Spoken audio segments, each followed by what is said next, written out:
जिस अवसर की प्रतीक्षा थी कि हमारे संघ का नायक हम सब के बीच में उपस्थित हों और मुनि संघ, आरिका संघ, श्रावक संघ, चतुर्वेद संघ के सानिध्य में उनका विधिवत आचार्य पद पदारोहण का महामहोत्सव हम सब मनाएं। उसके लिए आचार्य भगवान की विविध सरिताएं अपने अपने उद्गम स्थलों से महासागर की ओर, इस पवित्र पावन कुंडलपुर तीर्थ क्षेत्र की ओर क्रमशः सतत प्रवाहमान होते हुए आ रहे हैं। आज उसी प्रसंग में हम सबके ज्येष्ठ श्रेष्ठ मुनि श्री सुधा सागर जी महाराज हम सबके बीच में पधारे हैं और संभव है, जैसे कि ज्ञात जानकारी है, कि कल और हमसे श्रेष्ठ सुधा सागर जी महाराज से भी ज्येष्ठ निर्यापक श्रमण मुनि श्री योग सागर जी महाराज, निर्यापक श्रमण मुनि श्री नियम सागर जी महाराज, निर्यापक श्रमण मुनि श्री समता सागर जी आदि मुनि वृंदों की पधारने की पूरी संभावना है। हम सब उस अपार जनमेदिनी के बीच में उस महान संत परंपरा का सम्यक रूप से निर्वहन करें और एक संगठित रूप में आचार्य भगवान का जिन शासन का सूर उनके परोक्ष में वैसा ही दिगंत में जगजगायमान रहे, ऐसी पुनीत भावना से उपस्थित हुए हैं। हमें पूर्ण विश्वास है कि आचार्य भगवान के आशीष के तले हम सब उस कार्य को करने में सक्षम ही नहीं पर्याप्त होंगे। आप सब जिस अवसर की प्रतीक्षा में हैं, आज हम सब के ज्येष्ठ महाराज पधार गए हैं। हमने पहले भी कहा था, बुंदेलखंड में ऐसा कहा जाता है कि अगर पिता ना हो तो अपने बर्थडे अगर आ जाए दाऊ तो अपना काम बन जाता है। ऐसे ही बर्थडे दाऊ आज आ गए हैं। अब अपने बीच में वह काम जो हमें सबको मिलकर के करना था, वह काम अति शीघ्र संपन्न हो और जिन शासन का वैसा ही सूर दिगंत में जगमाए, ऐसी मंगल भावना के साथ मुनिश्री के चरणों में नमोस्तु निवेदित करते हुए अपनी वाणी को विराम दें। आइए हम चलते हैं परम पूज्य गुणायतन प्रणीता भावना युग के प्रणीता परम पूज्य मुनि श्री प्रमाण सागर जी महाराज की ओर, जिनकी कि हम जिनका जिज्ञासा शंका समाधान को आनंद लेते हैं। आज हमारे बीच में परम पूज्य मुनि श्री प्रमाण सागर जी महाराज भी इस मांगलिक अवसर पर भक्तों को मंगल आशीष प्रदान करेंगे। परम पूज्य मुनि श्री के चरणों में सभी लोग बोलिए नमोस्तु महाराज जी, नमोस्तु महाराज जी।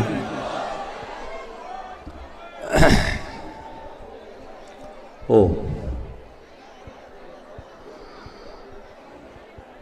जय बोलो अहिंसा परमो धर्म की।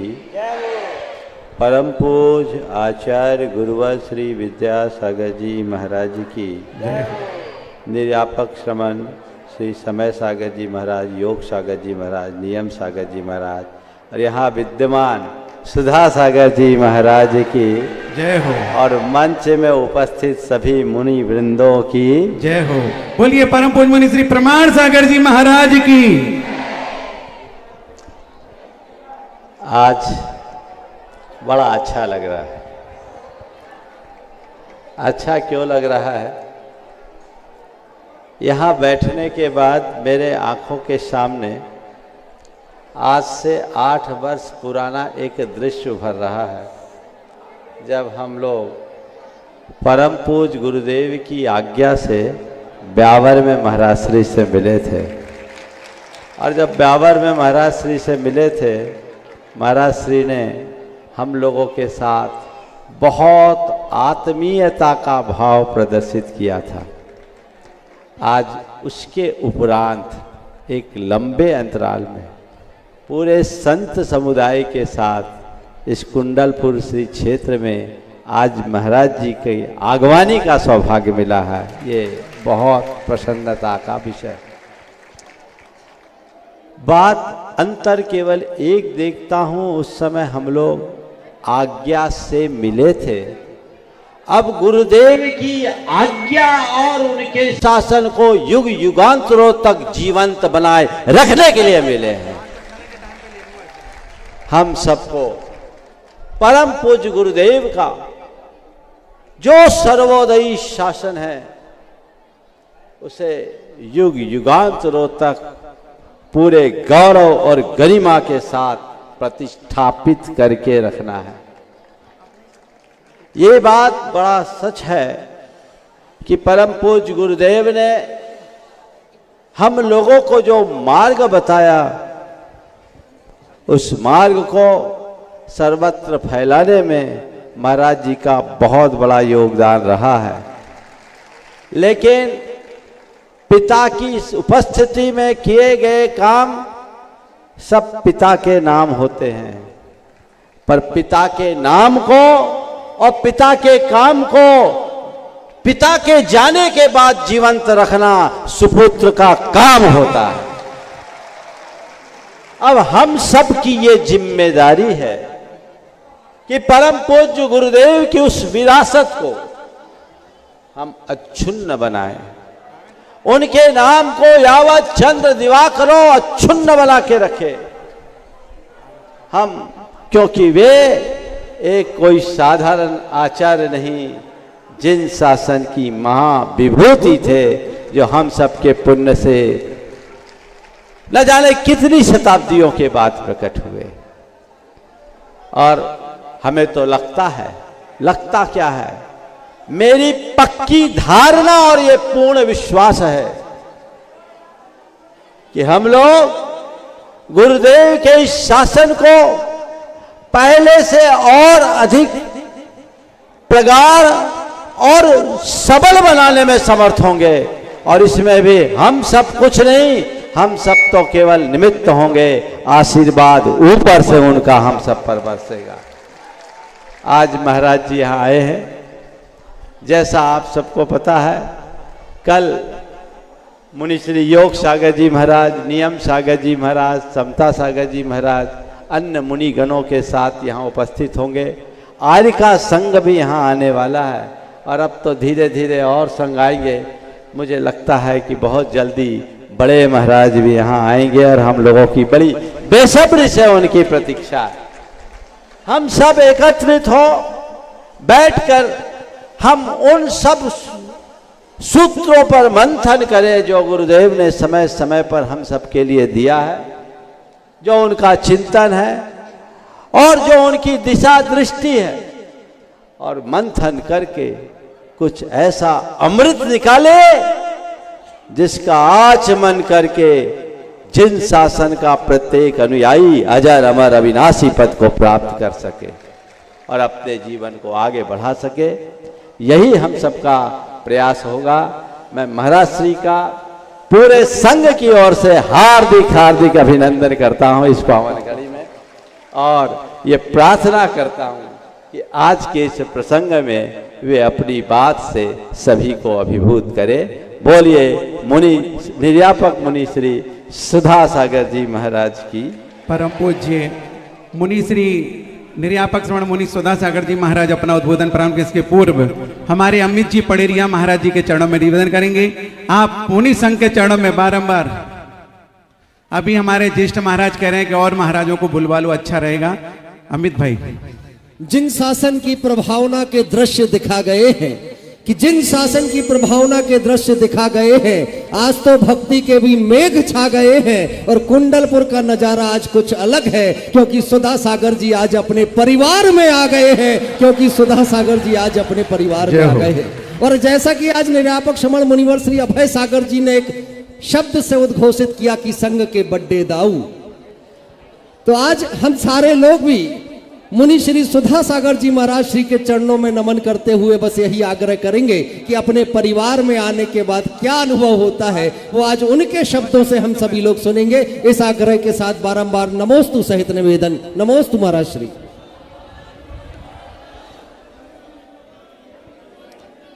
जय श्री ओम नमः शिवाय। पंच परमेष्टि भगवान की आचार्य श्री गुरुवर कुंद कुंद महाराज की, आचार्य श्री गुरुवर विद्या सागर महाराज की, अग्रज मुनिराज समय सागर योग सागर नियम सागर मुनिराजों की, समस्त अनुज मुनिराजों की,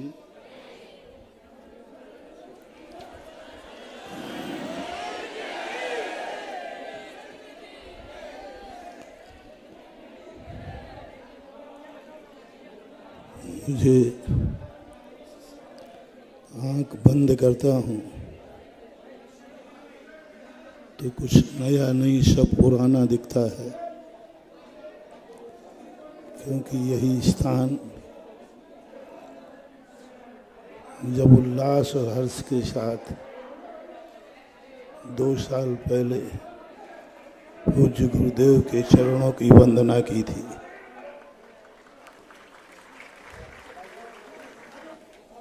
अभी जब से बैठा बैठा महाराज लोग बोल रहे थे, लेकिन हमें कुछ भी सुनाई नहीं पड़ रहा था, क्योंकि उपयोग पूज्य गुरुदेव के चरणों में लगा हुआ था। उस समय भी पटेरा से चला था, आज भी चला हूं। उस समय आया था, आज हम सबको आना पड़ा है। और एक ऐसे संकट की घड़ी, आज पता नहीं कैसा नेचर है मेरा, जब खुशी के दिन होते हैं तो आंखों में इतने आंसू आते हैं कि गंगा की धारा कम पड़ जाए, लेकिन आज दुख की घड़ी में इस निगोड़ी आंख में एक आंसू भी नहीं है। आनंद का आंसू था वो पंक्तियां सार्थक अनुभव में आती थी। वाणी गदगदयन बपू पुलकयन नेत्र द्वयम श्रावयन। उस आनंद की घड़ियों में जो आंखों में आनंद का ज्वार आता था, वह आज अनुभव कर रहा था।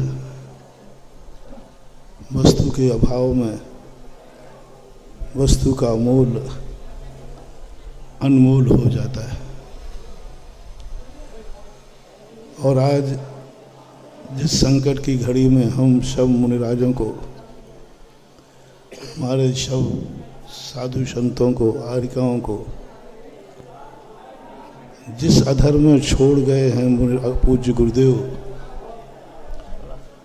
वह है, मैं तो गुरुदेव से आज शिकायत करूंगा, उलाहना कियागा, आपने अच्छा नहीं किया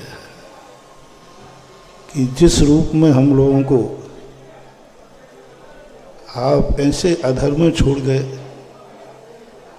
कि आपके चक्रवर्ती से भी श्रवण चक्रवर्ती की संपदा इतनी विशाल, और उसको संभालने का निर्णय हम लोगों जैसे बोने कंधों पर, बोनी बुद्धि पर छोड़ के गए। हमारे पूज्य आचार्य महाराज का सोच, उनका पुण्य, उनकी साधना और तपस्या, ये सारा जितना वैभव है पूज्य गुरुदेव की तपस्या, पवित्र साधना का परिणाम है। हम जो कुछ भी बैठे हैं सब उनकी पवित्र साधना से प्रसूत हैं। और इतनी बड़ी चीज के लिए, एक निर्णय करने के लिए हम लोगों को सबको इकट्ठा होना पड़ा। और वह आज वही चीज़ें, आचार्य श्री का वो वात्सल भरा हाथ, और अब वही बात ध्यान में आती है। अब मैं कुछ बोल नहीं पा रहा हूँ, नहीं तो वही घटना घट जाएगी जो 2 साल पहले घटी थी कि हम कुछ नहीं बोल पाए। पर अब कुछ नहीं, अब कौन कहेगा कि सुधा सागर कल से दहाड़ेगा।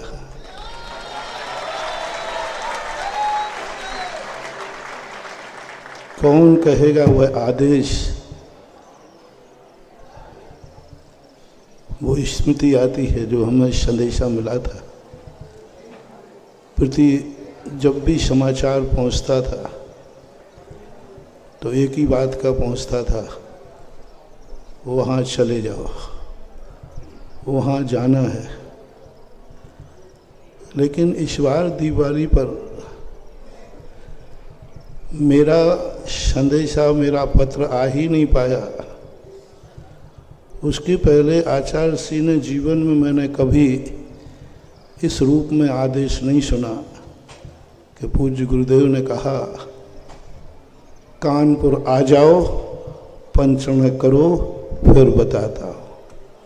आ जाओ शब्द मेरे समझ में उसी दिन से गुजरा। पहले तो इसका कोई अर्थ समझा नहीं। जब पूज्य वर की स्थिति यह बनी, उस समय इसके कई अर्थ आत्मा में उठते। ऐसी स्थितियों को देख करके महाराज लोगों ने अभी जो बोला, अभय सागर जी, प्रमाण सागर जी महाराज आदि ने, शब्दों की भवन भावना है कि वस्तुतः अकलंक स्वामी की राजवार्तिक में कहा, गुरु के तो अनंत उपकार हैं, पर शिष्य गुरु पर क्या उपकार करे, जिसके लिए पूज्य आचार्य महाराज बार बार दोहराया करते थे कि गुरु ने जिस भावना से दीक्षा दी है, उस भावना को पूर्ण कर देना ही गुरु के ऊपर उपकार हो जाता है। आज हम सब लोग गुरु महाराज की जो भावना, जो उन्होंने हम सबसे उम्मीदें की होंगी, जो उनकी पवित्र भावना रही होगी, हम सब लोग एक ही बात पर विचार करें, चिंतन करें, ध्यान करें कि पूज्य गुरुदेव की जो भावना रही हो वह भावना साकार हो और हम सब मिलकर उसको साकार करें। व्यक्तिगत स्वार्थों का धर्म की ध्वज पर कोई स्थान नहीं होता। गुरु की क्या भावना रही, उनका क्या सोच रहा, वो क्या चाहते थे, उन्होंने हम सबको इतना क्यों संस्कार दिए, उन्होंने क्यों इतना बड़ा परिवार नहीं, परिवार तो पटेरा में था, परिवार तो जाली के उस तरफ है, जाली के इस तरफ तो हमारा कुटुंब है।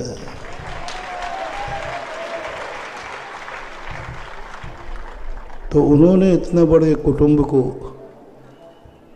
तैयार किया और उनकी भावना पूरी हो। बस आज पूज्य गुरुदेव को स्मरण करते हुए इतना ही भाव करता हूँ कि हे भगवान, हे गुरुदेव, आपकी जो भावना रही हो उस भावना को हम सब मिलकर के एक संगठित होकर एक नारे के साथ एक आवाज में सारे जगत में एक ही आगाज हो।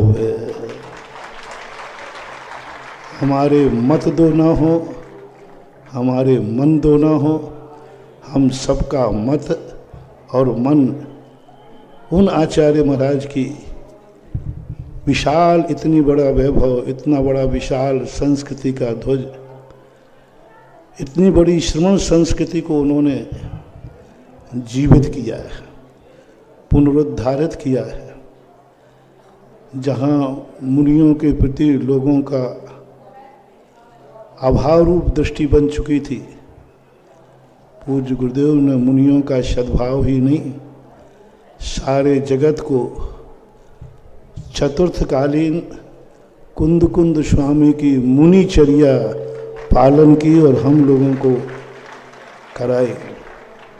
कुंद कुंद को जीवित करने वाले, कुंद कुंद की जीवन विचारधाराओं को, ऋचाओं को सिद्ध करने वाले पूज्य गुरुदेव का ये सारा वैभव सुरक्षित, संरक्षित, संवर्धित हो।